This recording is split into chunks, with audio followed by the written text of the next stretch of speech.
Welcome to WatchMojo, and today we're looking at ways Denis Villeneuve's first two Dune movies differ from Frank Herbert's original novel. For cinephiles and readers, there are spoilers on both fronts.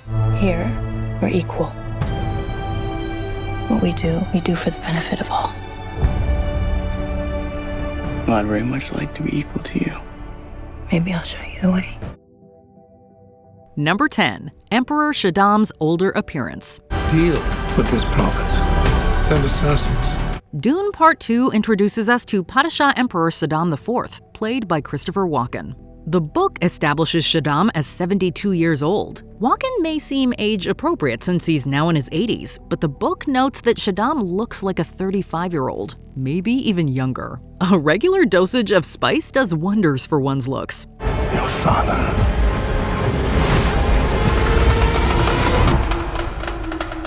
was a weak man. While Villeneuve could have cast a younger actor or de-aged Walken, he opted to have Shadam look his age. Had Shadam appeared younger like in the book, we imagine outsiders would question why he looks roughly the same age as his daughter. With Walken's casting, the film avoids an exposition dump. David Lynch's Dune and the 2000 miniseries also went with older actors, casting Jose Ferrer and Giancarlo Giannini respectively. Number 9. Paul vs. Jamis. You should welcome my blade. This world will kill you. Quicker this way. The first half of Villeneuve's adaptation builds to a confrontation between Paul Atreides and Jamis of the Fremen tribe. In the novel and film, this duel ends with blood on Paul's hands. The movie makes a few significant changes, however. Before officially meeting, Paul has visions of Jamis, seeing a path where they become friends. You have much to learn. I will show you the ways of the desert. Come with me. Instead, Paul proves himself to the Fremen by defeating Jamis, although some view him as a murderer rather than a messiah. He said that. I got that. Thanks. In addition to not having visions of Jamis in the book, Paul and Lady Jessica spend more time with the Fremen before the fight takes place. The film sets Paul up as a more divisive figure and emphasizes how his visions can lead to different outcomes. I see possible futures all at once. And in so many futures, our enemies prevail. But I do see a way. There is a narrow way through. Number 8. Feyd-Rautha Harkonnen's appearance. He's psychotic. Brought to life by Austin Butler, Feyd-Rautha Harkonnen is another figure who debuts in Dune Part 2. While Butler accurately portrays Feyd-Rautha's menacing charisma, the film makes some tweaks to his appearance. In the book, you wouldn't necessarily guess Feyd-Rautha and Baron Vladimir Harkonnen are related based on appearance. The desert takes the weak. My desert. My Arrakis. My Dune. In addition to not looking much like his uncle, Feyd-Rautha stands out from most of the Harkonnen. Although Feyd-Rautha is much leaner than the Baron in Villeneuve's adaptation, his physical appearance otherwise doesn't stick out drastically. Gone is his dark hair, instead rocking a bald head like the rest of House Harkonnen. The film relies more on Butler's expressions and body language, which tells the audience that Feyd-Rautha is deadlier than the average Harkonnen. Deal with this prophet. Show me who you are. Number 7. The Dinner Party. By the fireplace, Lingar Butte, water shipper from the polar region. The man to his right. Spacing Guild representative, how could I miss him? The man with Tufa is Esmar Tuek, smuggler, highly successful. He has fast ships, if we need them. Even with two films that have a combined runtime of 322 minutes, a few moments from Herbert's first novel were inevitably omitted. One of the most prominent scenes not to make the cut sees the Atreides attend a dinner not long after arriving on Arrakis, hosted by Duke Leto. The banquet includes merchants, smugglers, guild bankers, and various others. If it weren't for the spice, no one would bother about it at all. Fortunately enough, for a water seller like you, I would guess. This not only expands upon the universe that Herbert created, but also dives deeper into the political tensions surrounding this planet. In a production this lengthy and expensive, we understand why they would have to exclude any scenes that aren't 100% necessary. We both suffer the solitude of our birthright. Except that tomorrow, you'll return to the comfort of your palaces on Kaitane. To the confinement of its perfect gardens and lonely apartments. The dinner party might not have been essential, but it encompassed some of the franchise's finest world building and could have further elevated Villeneuve's adaptation. Number 6. Liet Kynes Gender. Bless the Maker and his water. Bless the coming and going of him. May his passage cleanse the world and keep the world for his people. Chani is barely in Dune Part 1, and Princess Irulan was reserved for Part 2. It makes sense why Villeneuve aspired to create more roles for women. Otherwise, Lady Jessica would be the only female with substantial screen time. Sharon Duncan Brewster plays Dr. Liet Kynes, who was male in Herbert's book and previous adaptations. Arrakis could have been a paradise. The work had begun, but then the spice was discovered. Suddenly, no one wanted the desert to go away.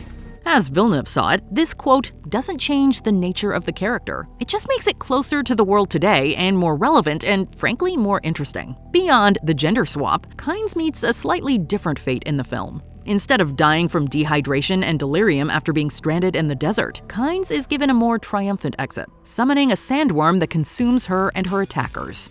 I serve only one master. His name is Shai-Hulud. Number 5. Lady Jessica's increased role.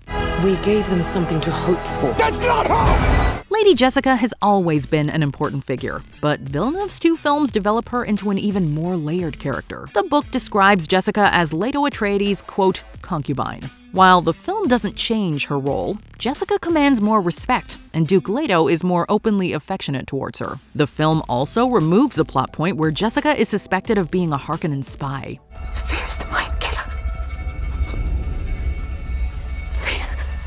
Is the little death that brings obliteration. After escaping into the desert with Paul and becoming a reverend mother, Jessica's presence in the novel is slowly but surely reduced. Not wanting Rebecca Ferguson to be, quote, an expensive extra, Villeneuve sought to make Jessica a constant presence. Dune Part 2 thus sees her interact more with Paul and the Fremen, proving to have a powerful influence. Do you believe in Paul?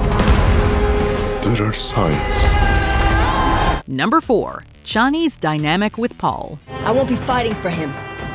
I'm fighting for my people. Like Lady Jessica, Chani was integral to the book, but she's taken to new depths in the movies, especially Dune Part 2. The film does an effective job of building a loving relationship between her and Paul, which makes it all the more tragic when they're driven apart. I want you to know I will love you as long as I breathe. You will never lose me as long as you stay who you are. At the center of the conflict is the prophecy that Paul is destined to be the chosen one. While Paul initially rejects this idea, he eventually comes to embrace it. In a change from the book, Chani speaks out against these long-held religious beliefs. This prophecy is how they enslave us! With both headed down different paths, Paul is given more incentive to marry Princess Irulan. Unlike the book where Chani becomes Paul's concubine, Dune Part 2 ends with Chani striking out independently. Number 3. No Leto II. It's been a while since you've had one of those nightmares. Tell me, what was it about? It's only fragments. In Herbert's novel, Paul has a son with Chani, naming him after his late father. When the Fremen are attacked only a couple of years later, Leto II is among the casualties. We can see why Dune Part 2 left out Leto II for a few reasons. To begin, the film is already nearly 3 hours long. The pacing likely would have suffered if the film introduced Paul's firstborn only to quickly take him out of the picture. I want you to take Leto and return to the Southern Siege. I want you safe. Secondly, reading about Leto II's death is one thing, but seeing it depicted on screen may have been more than some audiences could handle. Finally, Dune Messiah sees Paul and Chani have another son, who's also confusedly named Leto II. So, this spares us from any repetitive plot points. It's up to you now, my son. The Golden Path is dangerous, son. Number 2. Alia Atreides, saved for another sequel. Anya Taylor-Joy makes a surprise cameo in Dune Part 2 as Paul's sister Alia via a vision. Other than this, we don't see Alia outside of her mother's womb. Jessica spends the whole movie pregnant with no major time jump, although it's strongly hinted that Alia will play a vital role in future sequels. Alia is born in Herbert's first book, leading to some of the most, let's say, colorful moments. Poor Emperor. I'm afraid my brother won't be very pleased with you. Silence! Kill this child. She's an abomination. Kill her. Get out of my mind! Due to the water of life, Alia comes into the world a full Reverend Mother. What's more, she's essentially an adult in the body of a child, allowing her to take out the Baron at age 2. Come to me, Baron.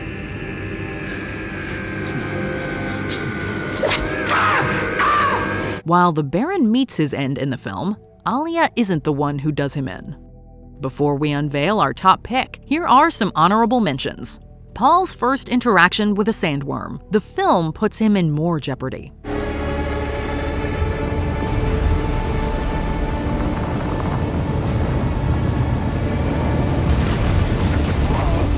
Dr. Yue's betrayal.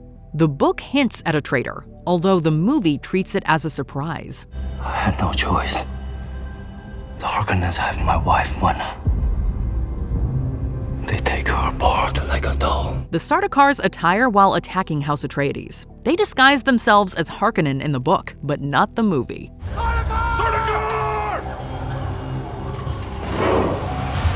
Gurney Halleck versus Glasu Raban. While not in the book, we could use a rematch between Thanos and Drax. Look who's back from the dead. A more action-packed climax.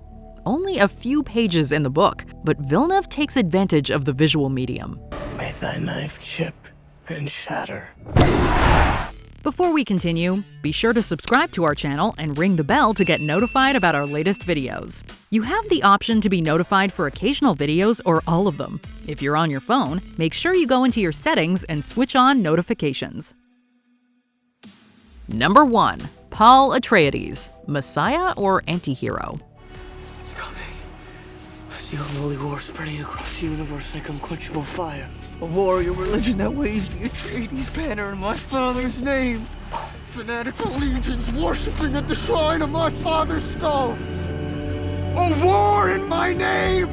Those who've read the Dune novels know that Paul Atreides isn't an idealistic everyman. He's an anti-hero who has many qualities we associate with great leaders, but he also exemplifies the issues that come with proclaiming someone a messiah. The prophet. Why is that a bad thing? Use it. Because all my visions lead to horror. Because you lose control. Because I gain it. That was always Frank Herbert's intention, although numerous readers didn't seem to understand this when the first book came out. To set the record straight, Herbert leaned more into Paul's flawed nature with Dune Messiah. Villeneuve doesn't want to wait for the third film to bring out Paul's dark side, establishing early on that despite being the protagonist, he's not always heroic. If anything, Paul demonstrates why we should, quote, beware of heroes, which Herbert felt was, quote, the bottom line of the Dune trilogy. It's not a prophecy, it's a story. Were these changes for the better or worse? Let us know your thoughts in the comments. I will do what must be done. Did you enjoy this video? Check out these other clips from WatchMojo, and be sure to subscribe and ring the bell to be notified about our latest videos.